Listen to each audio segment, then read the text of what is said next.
What is happening out there, Roto Scouts baseball fans? Welcome to a really lame Thursday of MLB DFS action. Good to see everybody out there, or whoever happens to be out there hanging out right now for this little quick pop-up show that we're going to do. Mic is on, right? Always important to have the microphone on at the start of the show. I actually did do it, which you knew because you could hear me. Only 3 games to talk about today. It's an interesting little slate, I guess. There's some pitching to work with out of the 6 pitchers. I think we can get away with a lot. But there's not all that much to talk through today. We've got a 4:10 start, so we got about 90 minutes to get through everything. I'm going to try and get us up and out in under an hour. We'll see how we do. I threatened to go the full 90 in my announcement tweet for the show. But we'll see. Cujo's here. Anthony Taylor's here in the chat hanging out. A couple other people lurking in the chat. Haven't said hello yet, but welcome to everybody who's out there. As we dive in, hit the like button, hit the subscribe. I'm playing with fire here. I just realized the cat's over there and I didn't put him away today. We'll see. He's currently upside down, sound asleep. We'll see if he ends up jumping into the middle of the show at some point. But there's your pitching board. Just 6 pitchers in play. I would say top 3 pretty offset from the bottom 3. But at least Carlos Carrasco gets a somewhat reasonable matchup. It's a frisky Miami team, 500 kind of a club, but still gettable. Not that Carrasco is anything special. Shane Smith, pretty bumpy. Brady Singer, never trustworthy, but facing that Pirates team, we could find some quality there. And then the top 3 a lot more straightforward. I expect it's going to be a big, big day for ownership on Logan Gilbert and Paul Skeens. Don't think I'm breaking any new ground there. Vegas board, short one. Sub 3 implied total for the White Sox facing Logan Gilbert, one of the best pitchers when he's fully healthy. The Mariners pulling a pretty big number, 4.79 to top the board by a pretty wide margin. You know, we've got 4 teams checked down under 4 implied runs, one of those below 3. And the Marlins aren't exactly putting up a huge number at 4.19. So it's really just the Mariners showing major upside. Reds going up against Paul Skeens, 3.13 implied total for them. Going the other way, the Pirates just terrible and pulling just a 3.95 implied total against Brady Singer, gettable as he might be. The Braves sub 4 at 3.89 implied runs going up against Yuri Perez, excellent young pitcher.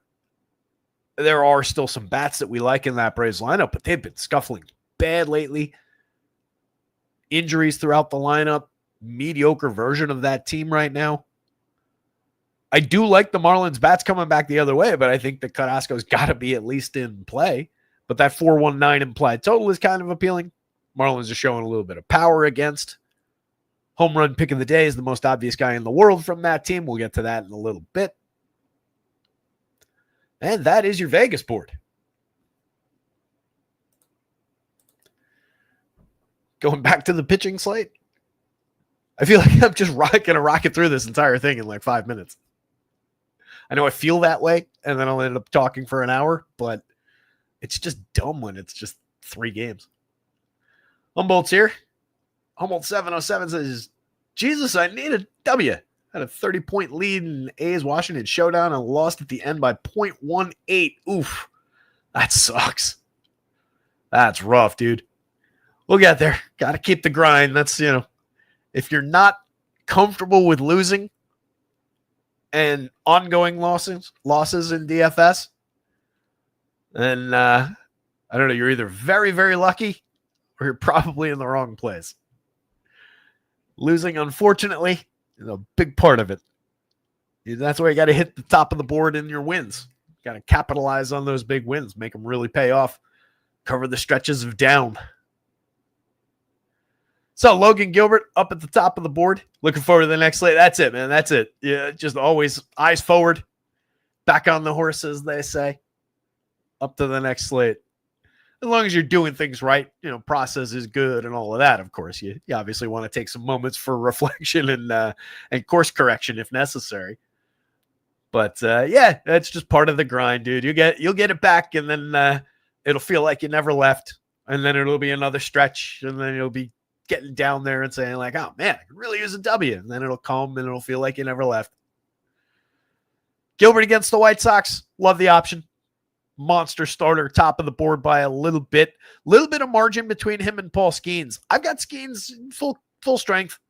I feel like he was downgraded a little bit. I saw where one of the big sites had him and a little bit lower than where I've got him. Not dramatically so, but a few points lower. And I don't think that's necessarily justified here. Little bit maybe of diminishment in expectations of overall innings, depth of start. Little bit maybe diminishment in strikeout over the last couple. But still the best pitcher in baseball, or the best right-handed pitcher in baseball. One of the 2 or 3 best pitchers overall. Going up against a very gettable Reds team. 10-7, perfectly fair price on both sides. If anything, I hope that him being a little bit underprojected in other spots maybe keeps him somehow slightly lower owned than he ought to be. Not that he's going to be unpopular in any way, but maybe we get away with something like that. Perez against a now very gettable Atlanta team, and they've been, I say now, but they've been mostly gettable all year long, but they're more gettable now. Major upside. He's got good strikeout stuff. Fairly priced, especially at that 7,800 on DK. I guess on this slate, you just have to have some guys in the middle, some guys at the top, and some guys at the bottom to make things work on a 3-gamer. But that is a very fair price. If this was a full slate, that would be an absolute chalk bargain of the day kind of a spot. Singer for 68 against the Pirates fits that bill as well. Definitely some upside there. Gettable pitcher too, though. I think Pirates bats are at least worth considering, or at least around some of the good hitters as far as one-offs and maybe secondary stacks. And then fire away Mariners bats against a very gettable Shane Smith. He's not a complete disaster on the mound. He's got a 21-ish% strikeout rate, low 4s ERA and xFIP, so he's okay. I don't think we go there all that much, but on a, if you're playing full lineups, a full portfolio of 150 lineups on a 3-gamer, you're going to have some Shane Smith. You're going to have some Carlos Carrasco. I don't think there's anything super appealing about either, but I do think both are playable. Smith is capable, but that Mariners lineup is obviously very, very good now. And then Carrasco bringing up the bottom against Miami. They've, like I said, been frisky, but out of the teams on this slate, I would say they're third most gettable. Probably 1, 2, 3 in that order. And you could arguably swap the Braves in for either the White Sox or the Marlins the way they've been playing lately. Humble. Good. I'm glad. If nothing else, we're here for moral support, right? I'm glad, buddy. Hang in there. So, starting out, oddly, with a White Sox-Mariners game. This is the 4:10 game, which means out west, this is an afternoon game in Seattle, a 1 o'clock game. We've got Logan Gilbert at 10-3, 10-2. He's striking out 35.4% of opposing hitters right now, 5.7% walk rate, a sparkling 2.41 xFIP under that 3.45 ERA. That's a little bit elevated from where we would normally expect him, but not because of anything that's going on, just some happenstance creeping through. A little bit of barrel and hard hit, exit velo here. Technically that and that are over the line, and this is approaching a high barrel rate, but 3.16 entirely manageable as far as the home run number. Pitches deep into ball games typically. Last time out, 6 innings. Start before that, give up 4 over just 5 innings. In the 6-inning start against Texas, he gave up 3 over 5 hits across 6 innings. 7 strikeout game. Had a 10 strikeout game over 6 1/3, 3 starts back. Capable of working his way through 6+. Finding you seven or more strikeouts on this slate, which sets him and Skeens apart from basically everybody else. Dominant 16% swinging strike, 31.6% CSW. Really nothing to overthink here against a weak White Sox team that, even though they've been a little bit improved lately, most of that has come against lefties, as we've discussed at length, and it's just somewhat illusory. So I don't really get too much behind that idea. They're at a sub-3 implied total. Vegas isn't too much behind that idea. You can see the active roster splits, which have been added up here if you haven't been around for a show lately. These are not just this lineup. This is the full active roster, but the splits against right-handed pitching this year. That is not a good baseball team 133 collective ISO, and 90 WRC plus overall. That's across 2,000 plus plate appearances against right-handed pitching this year, but there's not much quality there. You do have Lubob, who's been significantly better over the last month or so, starting to push some of his counting stats into respectable territory. Long way to go with the slash line. The other numbers of the ISO and whatnot are not going to get there all the way. But he's definitely improved the output and looking more like himself lately. He's the big threat in this lineup. You've got interesting bats for the White Sox, like Lenyn Sosa's not uninteresting given how hard he hits the ball. And he's having a good year across 363 plate appearances, 13 home runs, just a 165 ISO, but creating runs 7% better than average by WRC plus. He's not been bad at all. Mike Tauchman is very good at getting on base, 373 on base, excellent table setter, 3,400, 2,900. He's got a little bit of lefty pop in that bat as well, 6.07 in the home run model. Got some 5s and 6s mixed in there. You've got Benintendi popping up to a 7.51 to lead the team from the left side. That's a little bit annoying to me. I don't believe in him all that much. I think Lubob should probably be a little bit higher, but that's not the kind of thing I'll adjust in the model. And Benintendi's out hitting him when it comes to power this year.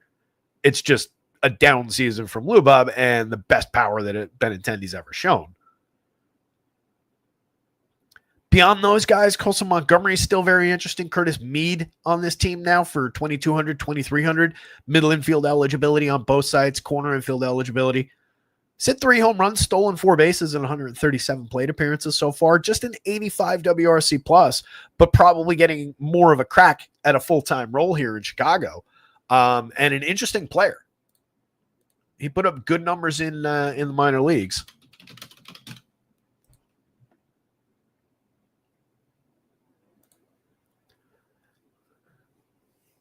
Across 410 AAA plate appearances last year as just a 23-year-old, 13 home runs, 11 stolen bases, /288, 359, 481, created runs 15% better than average by WRC plus, had a 192 ISO, struck out just 15.6% of the time, so a ton of balls in play, and similar seasons to that going back in his first 2 years in the minors.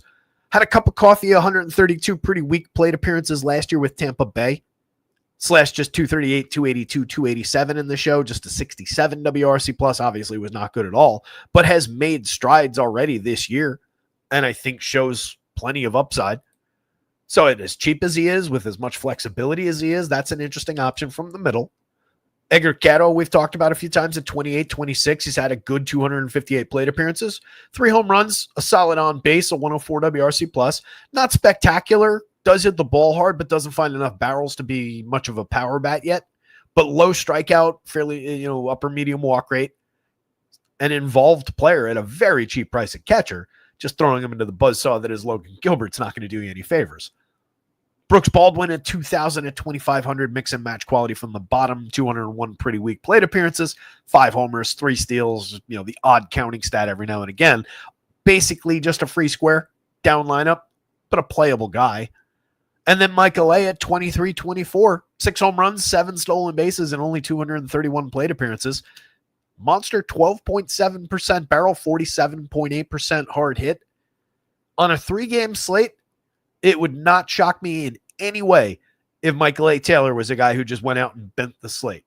Not necessarily good for him that Logan Gilbert's on the mound, but he's got the talent and the position in the lineup and the cheap price and the complete lack of popularity that could be a guy who changes the shape of things today. And it would probably come in a late game, against the bullpen, 7th, 8th inning, 2-3 run home run, something like that. That's the nature of what Michael A. provides from time to time and why we do consider him from time to time. And he's given us a lot of production in years past, not last year at all, over 300 plate appearances. But 2 years ago, he hit 21 homers, stole 13 bases in under 400 plate appearances, all from the bottom of the lineup, all completely unowned for DFS. Year before that, 9 homers, 4 steals, an okay season overall, but was a lot less productive. But there is some talent there, and he is hitting the ball very, very hard, despite not seeing great results as far as the slash line, as far as his run production, every other indicator outside of just a few counting stats along the way. And that ISO at 182 is okay. Everything else has been down this year. But on this slate, that is a interesting bat if you're choosing to go to White Sox or if you're just looking to shake things up in a lineup that's not with Logan Gilbert on the mound. I will say on a 3-gamer, I'm still kind of reluctant to roster players against my pitcher, but at 3 games, I think it's probably, at least in some lineups, if you're building a bunch, kind of worth doing. If you're just building one, it's not my preferred approach. That's something I would typically reserve for like a 2-game, just, extremely limited options. On a 3-gamer, I think there's enough to work with where you don't necessarily want to do that, but it is there to do it with. And I would be interested in a guy like Michael A in that kind of a situation. Like, if I'm going to do it, let me go to a guy who's got realistic upside that won't be the guy that everybody who's doing that would do it with. Everybody who's doing that is going to pick Lou Bob or, one of the guys from up top. So that makes it more interesting from that perspective. Going up against Shane Smith with Mariners bats seems like a really good idea. But like I said, he's not completely terrible. A 4.25 ERA, a 4.51 xFIP, a little higher than I remembered on the xFIP, actually. 11.3% swinging strikes, I think, makes him kind of interesting. 21.5% strikeout rate is okay. It's nothing special, but it's okay. Little right around the average, a little bit below. 10.4% walk rate is obviously too high. 1.31 whip, same thing. Giving up a 46.1% hard hit rate is problematic. That comes with 90.4 miles an hour of exit velo on average. I would say probably lucky-ish to be at 2.53% home runs, but a 12.6 degree average launch is kind of respectable, just a 7% barrel. So he's managed to have most of his premium contact, most of his hard hit balls have not come on home run kind of trajectory. So he's at least managed that effectively. Whether that's happenstance or talent, we'll see. But 58.76, if you're building a bunch of lineups, you're going to end up with some on DraftKings no matter what. On FanDuel, at best, he's a dart throw against what is a very good Mariners lineup. So I don't really see much reason to go to it. He also hasn't worked deep into games lately. Has not completed the 5th inning since mid-June. 4 1/3, 2 innings. 4 2/3, 4 1/3, 3 innings, 4 1/3. So you're really not getting much depth. Those last 2 also came 3 innings, 2 earned runs, and then 4 1/3, 2 earned runs. Struck out 4, walked 4 in that game. So I guess the pitch count got up there a little bit. That was also after 2 weeks, 2 weeks out. As long as you get 5 at these prices, got a shot at giving you a terrible score. Top of the Mariners. Seems like a good idea to start there. Randy Arozarena at 51.32. Definitely a little bit more expensive on the DraftKings slate. 22 home runs, 21 stolen bases. Well worth going to. Excellent at getting on base. Premium bat on his own and can give you correlated scoring contributions. Love the upside that he provides. Cal Raleigh is amazing. 6,400. No price can be high enough for him at the catcher position where you have to play the spot. 13.41 in the home run model to lead the team. 42 home runs among the league leaders. 13 stolen bases is ridiculous to add onto that from the catcher position. Just one of the most valuable contributors in fantasy baseball this year overall. Julio Rodriguez at 52.33, up to 21 homers, 21 stolen bases, looking like a tremendous season now. A minute ago, it was looking like, Julio's not having the greatest year, and just turned it on just like that and righted the ship, and now it's going to be an incredible season.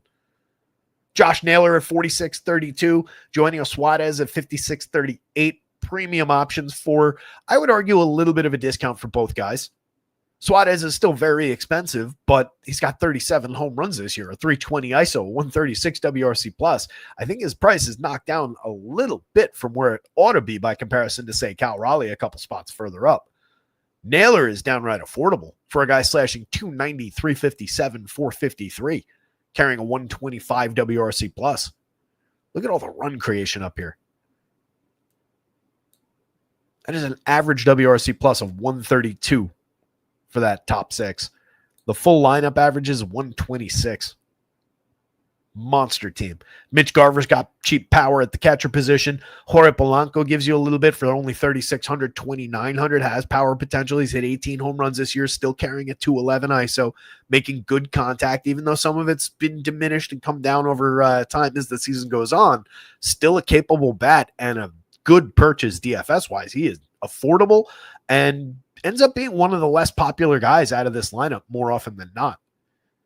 Mitch Garver, as I was just saying, big time power upside. He's hit 6 home runs in 203 chances. The ISO's really weak with just a 128, but he's got an 8.4% barrel, 46.2% hard hit that jibes with what he's done in years past. There's definite upside there at 27 if you're skipping Cal Raleigh for 6,000. 2,400 on FanDuel. You can get them both if you want them. You got to skip Josh Naylor or somebody else in the util spot to do that, but you can go that route. Dominic Canzone didn't get our home run yesterday that we were looking for, but the season's been tremendous. We can forgive him. 290, 348, 490 with a 200 ISO, 7 home runs and only 158 plate appearances, making killer contact at the plate, not striking out as much as he did last year. It's been really, really good, and he's still only 2,600 on both sites. Way too cheap on DraftKings, cheap on FanDuel. And then JP Crawford, they moved him down to the 9 spot like I was hoping for yesterday. Love that. Now we get him as the ideal wraparound guy probably in all of baseball. That is a perfect spot. If he's not going to lead off, have him down there, bring him back up to the top. It's like he's still hitting up there the 2nd, 3rd, 4th, and 5th times through the lineup. So take advantage. He's only 27 on FanDuel. He's 29 on DraftKings. You need to fill the shortstop. You've only got, 6, maybe 7 with multi-position options across the 3 games today. That is a dynamite option that people will underplay against this pitcher. He'll still be popular just because they all will, but I bet you from down there he becomes one of the least popular Mariners. Logie Gilbies, Mariners. Shane Smith, White Sox bats. 2 games to go. Go for saying Naylor is the one. I'm a fan of Josh Naylor. I really am. He's just a good overall hitter. He's been stealing bags since going back to Seattle as well. Or going to Seattle, I should say. He's got 4 stolen bases in his last 2 games. Since joining Seattle, he has 10 stolen bases. He's also hit 3 home runs. Slashing 273, 333, 500. Those numbers are down slightly from where he is for the full season, but they're perfectly fine. 227 ISO is up from where he was with Arizona. 3 home runs is added on to that total nicely. A little bit ahead of the pace that he was at with Arizona. But the 10 steals, he's having a monster year. Dude's just good. Reds lineup dropped. Grab that. It's 304. Reminder, we have a 410 start.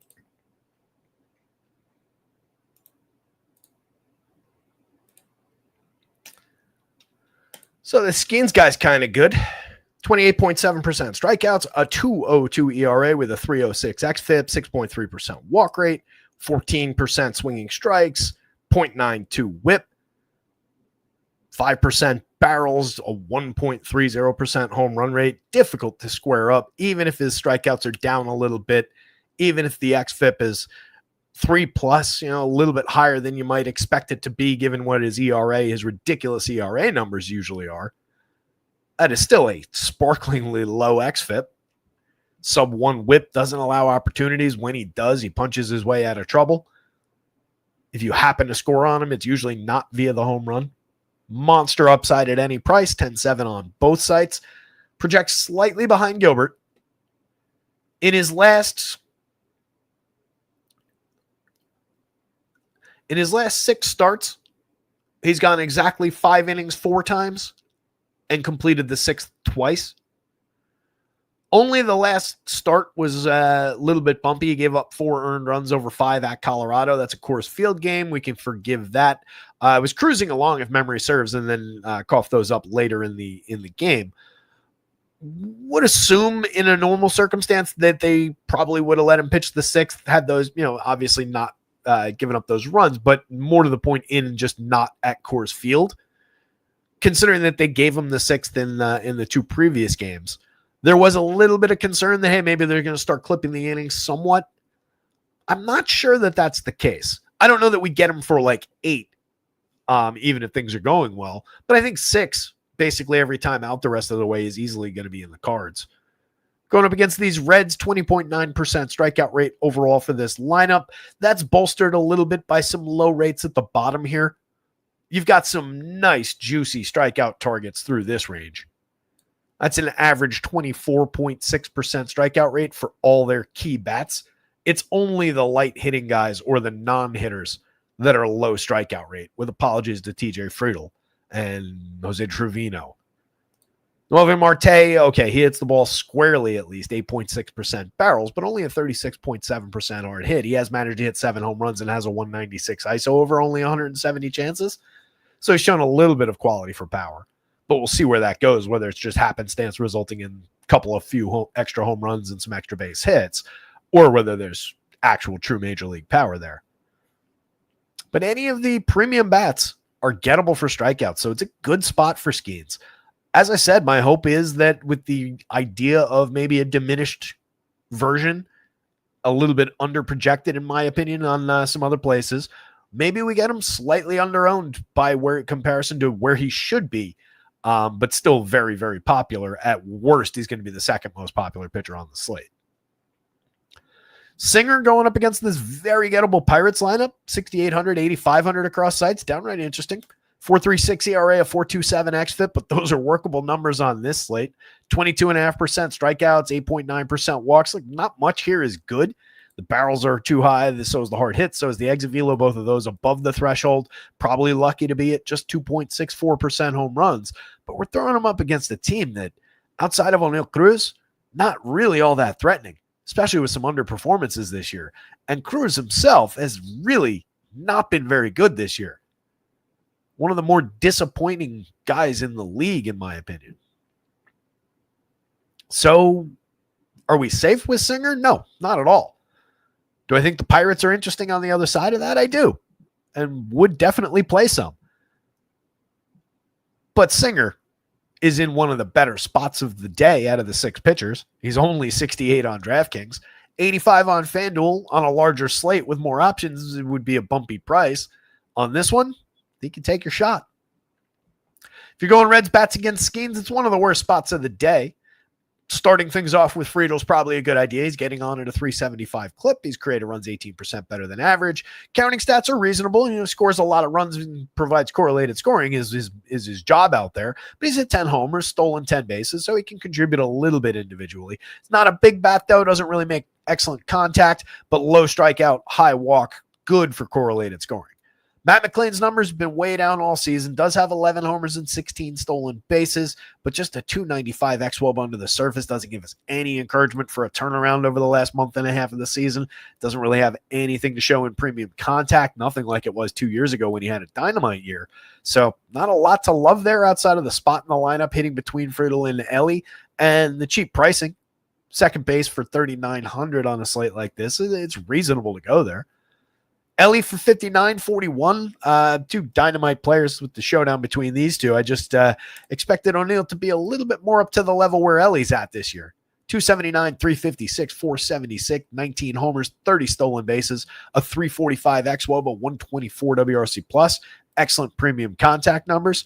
O'Neill Cruz has way better premium contact numbers than even Ellie De La Cruz on the other side, but his contact has resulted in just 18 homers.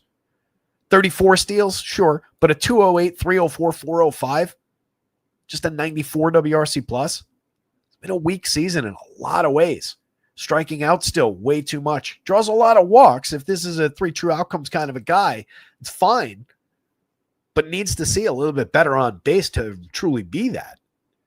Ellie's cut his strikeout significantly. 33.7 2 years ago, 31.3 last year, 24.8 this year.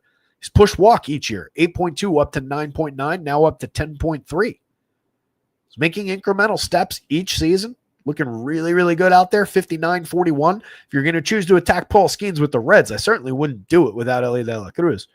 Austin Hayes at 38.32, 10 home runs. You're not really paying that tax. I feel like his price has come down a few $100. I think he was in the mid-4s the other day on DraftKings. It's more reasonable now. 32 on FanDuel still feels a little bit high, but on a slate like this, you could pay it and not have a problem.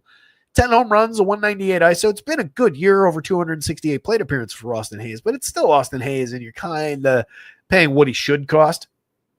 Gavin Lux at 3 at 2,600 is reasonable. 353 on base, a 102 WRC plus. Doesn't do anything overly special outside of just getting to first base and being a correlated scorer, but he's interesting for that from his position in the lineup, which he had second base eligibility on DraftKings.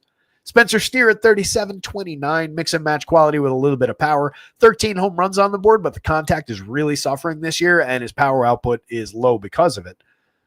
Novi Marte, as mentioned, does have a decent barrel rate at 8.6%, but the hard hit is pretty mediocre. 7 home runs, an okay slash line, a 113 WRC+. One of their more interesting bats for sure, but a lower end overall hitter, or at least right now, and not somebody I really need to get to with Paul Skeens on the mound. Jose Trevino never been much of a bat. Those 4 home runs came in a hurry at the beginning of the season, hasn't done anything since. Ke'Bryan Hayes at 27-24 has always made good contact. Revenge game against the Pirates. Has seen plenty of Paul Skeens from a third base perspective.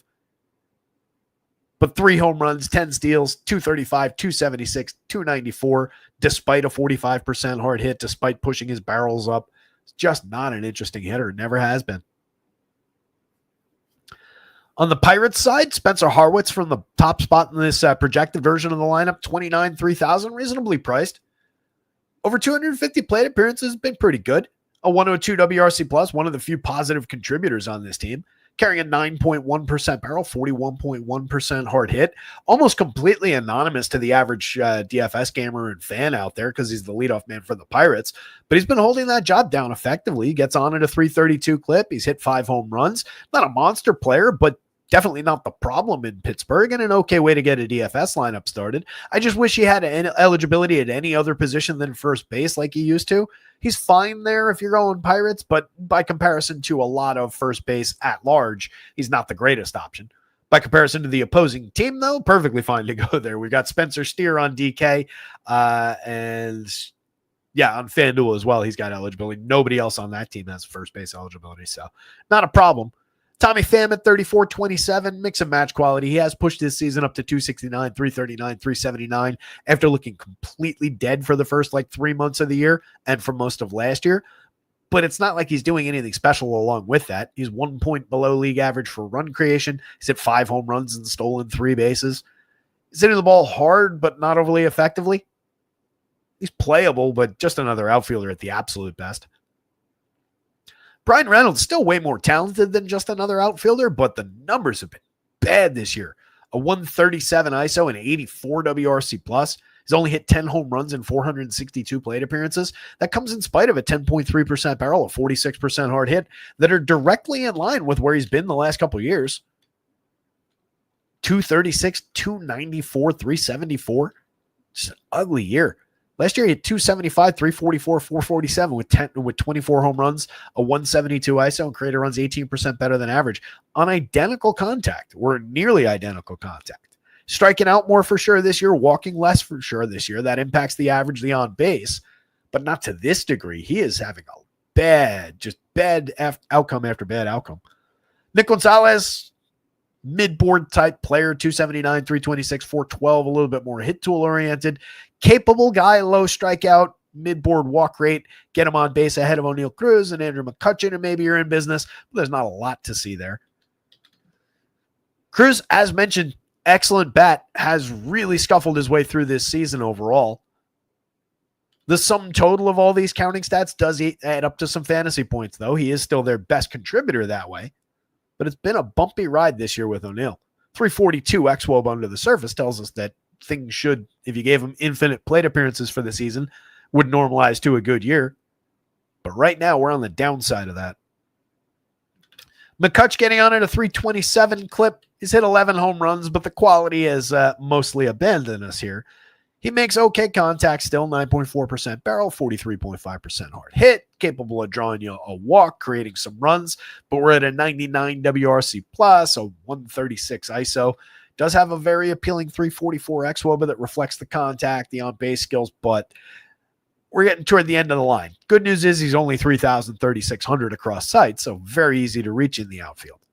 Leover Peguero at 32 at the dead min on FanDuel. 4 home runs and only 42 plate appearances so far this year at 342 ISO.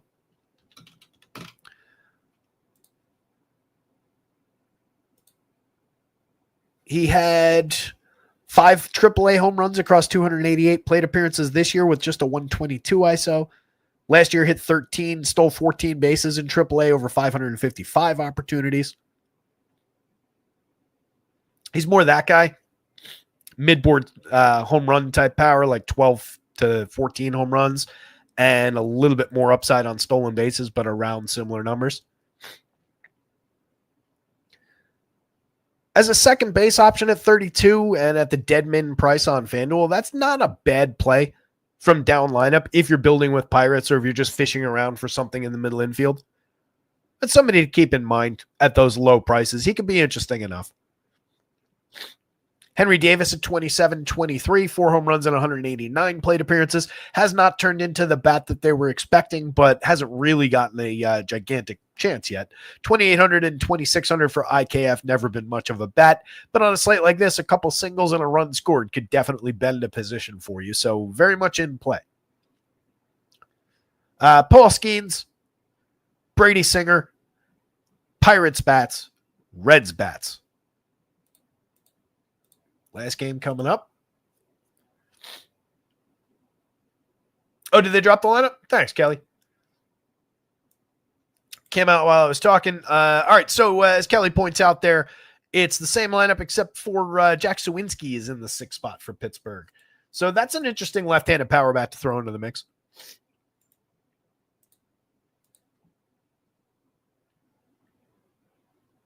So McCutch moves up to the 5 spot, hitting ahead of Suwinski. That's actually enhancement for the McCutcheon play as well, just given his still lingering on-base skills. And the on-base is just average these days at 327, but he's a capable guy, does draw his walks.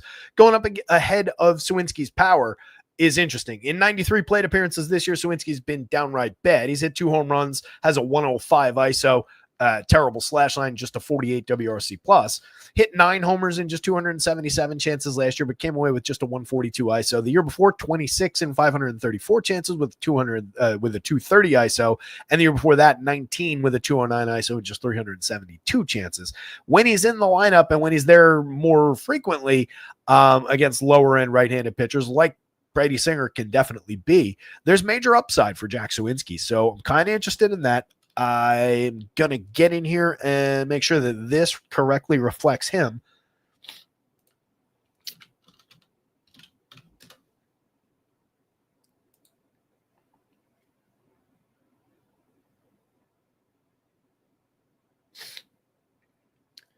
That's weird. 72 plate appearances. Why would they only have him at 85 plate appearances, 1 home run?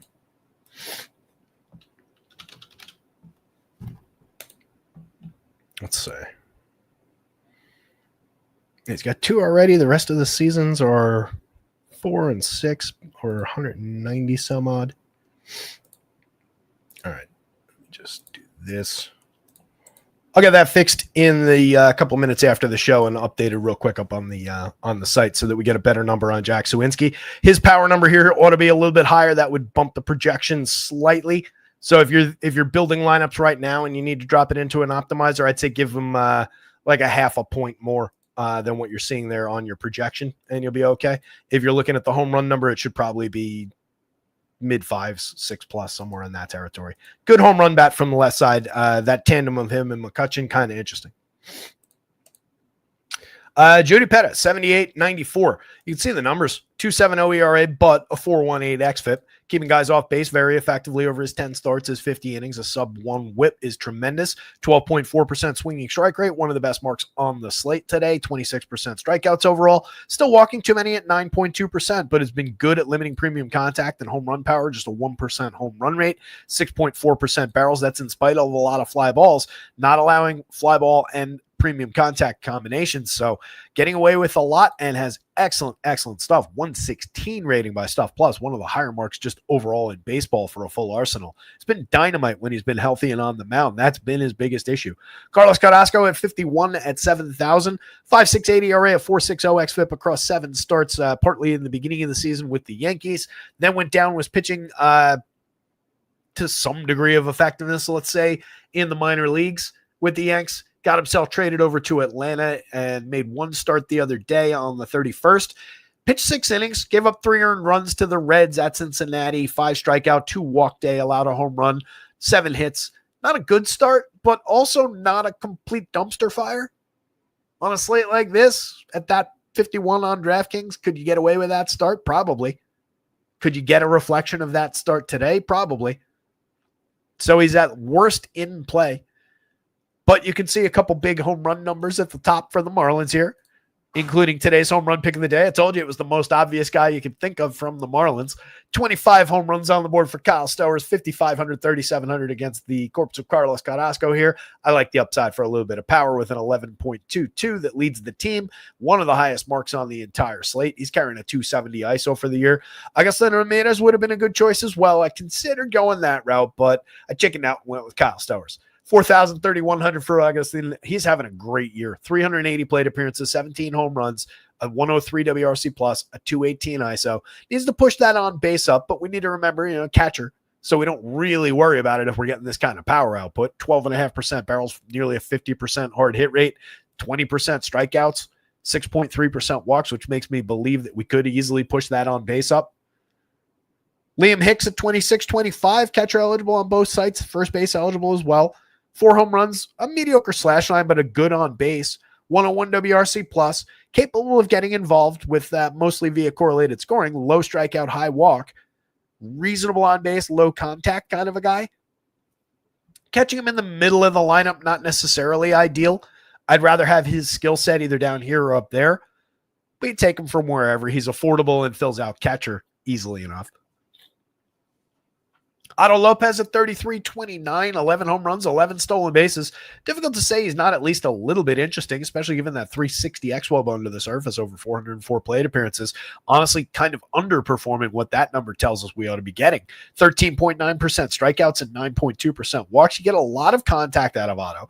A lot of barrels as well. 8.1% barrel is not bad. Just the hard hit rate is below what expectation would be given the frequency of contact and the ability to hit for a little bit of power. But that's not a bad option for the prices that you charge for him at shortstop on DraftKings, especially with that second base eligibility on FanDuel. Jacob Marcy at 24-27, pretty dynamite 22 plate appearances so far. We'll see if he can keep it up. I know we looked him up the other day, and I don't remember anything about him. 24 years old, 14 homers, 47 stolen bases over 429 plate appearances in AAA so far this season. That's impressive. 125 WRC plus. He stole 51 bases in 603 chances across 3 levels of the minors last year. At worst, for a little bit of stolen base bonus, kind of interesting. He's stolen 1 base so far. Getting on at a 591 clip is impressive. Troy Johnston at just 2,000, 2,200 across sites. If he's in the lineup, this is still the projected, let's remember. 12 plate appearances that have been pretty empty so far. Has made some interesting contact in a very small number of batted ball events.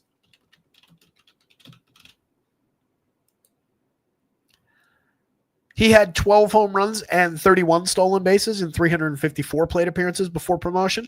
Last year, 11 and 17 stolen bases across 528 AAA plate appearances. And then in 2023, across AA and AAA, basically half and half, 26 home runs, 24 stolen bases, 102 runs, 116 ribbies, monster season, 242 ISO. There's potential there at this price. Going up against this pitcher. Somebody to keep in mind. Dane Myers at 25-24, 5 home runs, 16 steals, sub 300 on base, mix and match guy at the absolute best.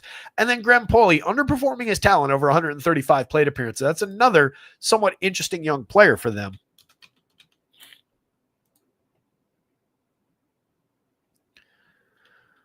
Uh, 2024 across AA and AAA. In the Padres and Marlins organizations, 14 home runs / just 229, 333, 393, 89 WRC plus, a 163 ISO. Year before, though, 2023, entirely with the Padres organization, going from A ball up to AA as a 22-year-old. 23 home runs, 22 steals, a 308, 393, 538 slash line, a 154 WRC plus, a 231 ISO.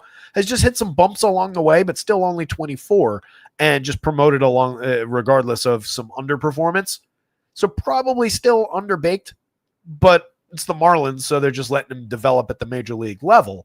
I think he finds it at some point. There is demonstrable talent there. So for 21 on both sides with multi-position on FanDuel, including second base, not an uninteresting guy. On the bottom, the Braves, last team up, coming up on 3:30. Jurickson Profar leading off, not a player that I like at all, but mix and match quality guy, I'll say, in a very good position in the lineup. If you're choosing to attack Yodi Perez with the Braves, I would say that Profar's third, fourth priority, somewhere in that mix. He's very much in the top half of desirable options here.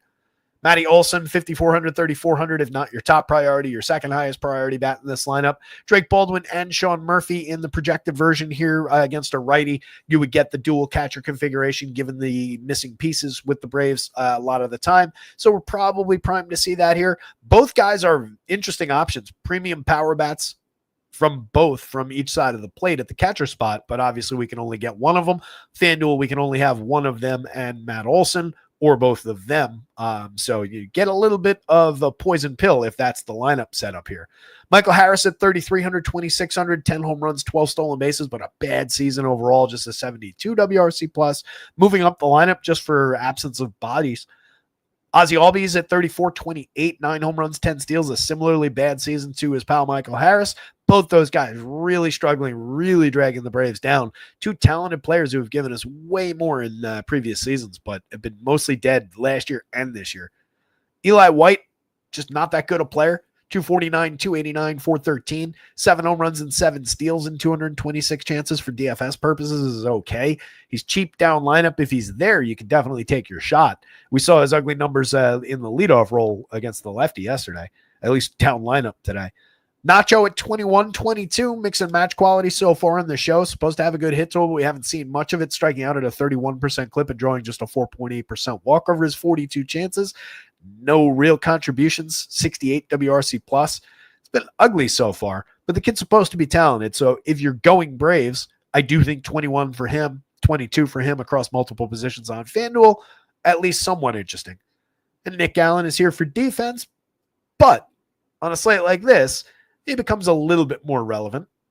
Working in some Nick Allen, most definitely into your Braves stacks, if nothing else, and then just here and there across lineups is a good idea when you've only got so many options at short. What do you have? 1, 2,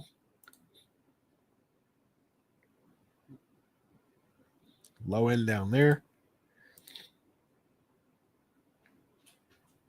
Yeah, so we do have 6 to work with on DK. A couple more, I think, on FanDuel, given multi-position. But the spot overall is pretty weak. There you got Otto, Nick Allen. Obviously, you get Ellie. That's what everybody's going to want to do there. Otherwise, it's IKF from this game. And then the first game was Colson Montgomery and JP Crawford. That's why I was kind of on Crawford, landing on him down the bottom here. As the second best shortstop on this slate, I think he goes under-owned from that spot and should not, just given this, wrapping back around to that, or to this, more to the point. I think that makes JP Crawford really interesting over there. And if you did that, I mean, it's super expensive up here, but it helps you get a little cheaper. I would honestly consider Canzone from down there as well. And then let's see if we can get Cal, obviously Julio, and maybe we'll go with Naylor and we'll leave Randy out of the equation there. That's only 42.60 for Cal, Julio, Naylor, Canzone, and Crawford. That's a reasonably good stack. You get the wraparound quality there, just the individual upside of Canzone, and there's some loose connection from here down still to him. If you put Eugenio into it instead of, let's say, Cal, you can lower the price slightly and connect it a little bit more. Like 1, 2. Like that, maybe. That averages to 41.60 for Randy, Naylor, Gino, Dom, and Crawford. It's interesting. I think there's maybe some sly ways to get Mariners together, and that becomes appealing around that shortstop spot. But that is it, gang. That is your slate up and down. Not a big one. Not a lot to talk through. Gilbert and Skeens, obvious, top of the board. I feel like Gilbert will be the more highly owned of the two, but they're both going to be incredibly popular. Jody Pettis probably gets pretty popular on DraftKings at 78 as the most obvious pairing with either of these guys. And then we get dicey around Singer, Smith, and Carrasco. The more lineups you build, the more you're going to be using those guys. Between the three, Singer is probably the most talented and facing the best matchup against Pittsburgh. Smith, you're just looking at a little bit of swinging strike and the ability to maybe find a few strikeouts against a still somewhat strikeout-prone Mariners team, but much more likely to get just tattooed there.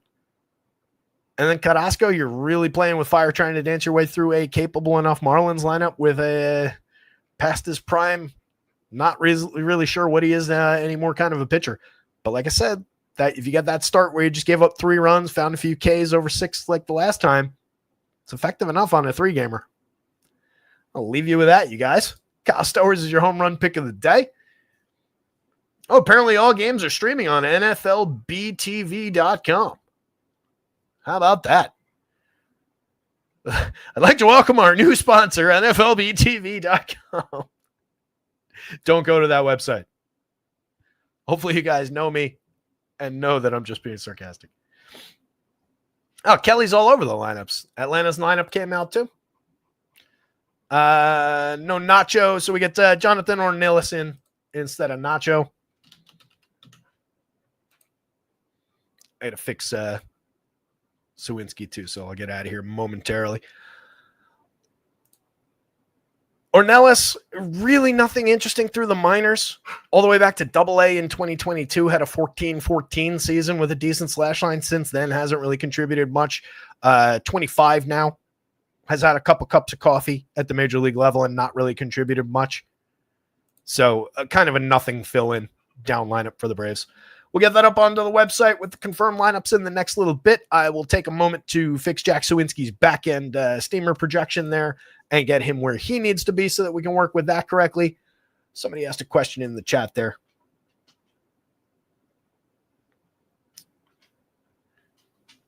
Jim is asking thoughts on Hernandez for Miami. Hernandez who? Did they change their pitcher? They did not. Who is Hernandez from Miami?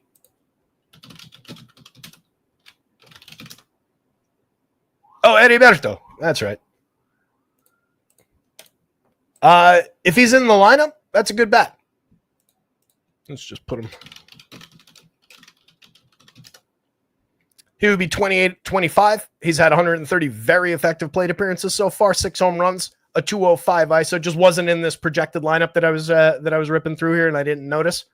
But that is a good bet. He's been a big contributor for them and this little run of quality that they've put together over the last month and change. So, yeah, if he's in there, definitely fire away with him. That would be an upgrade from what this projected lineup looks like. Not sure why he's not in there. Just must have gotten the day off the other day.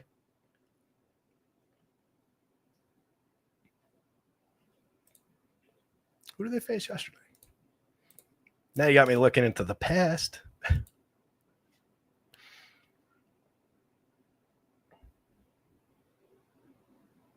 Yeah, he was in the lineup yesterday. That's weird that they didn't have him in the projected. Did he get hurt or something?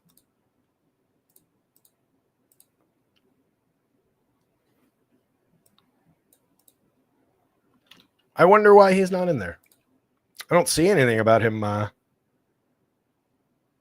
not being in the lineup. Yeah, if you get him, fire away. Good player, or at least good start. Red Kell 85 was on it. Knew who Hernandez was before I got to it. Good job. Thank you, Kelly AB, to all the God, Red Kell, Cujo, Jim, everybody else out there. NFL BTV. Appreciate you too. Anytime we're getting spammed, I know we're doing something right?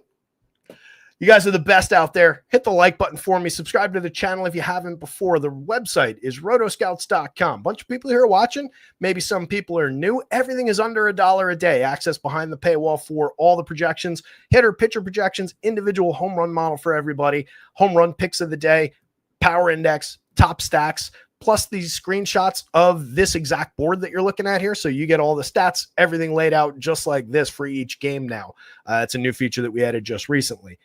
You also get access to, as soon as NFL season starts, every single NFL game, same under $1 a day, gets you access to that. NBA, NHL coming soon behind that. We cover coming soon because the seasons are coming soon. They were fully projected last year and included for the same price, under $1 a day. No per sport nonsense. So check that out at rotoscouts.com, gang. Otherwise, good luck out there this afternoon, this evening. Somebody go win something, share the results at Rotoscouts on Twitter, in the free Discord, which is linked down there in the description. And we will be back tomorrow for, I believe, a Monster 14 gamer tomorrow night. Complete opposite of this show. See ya.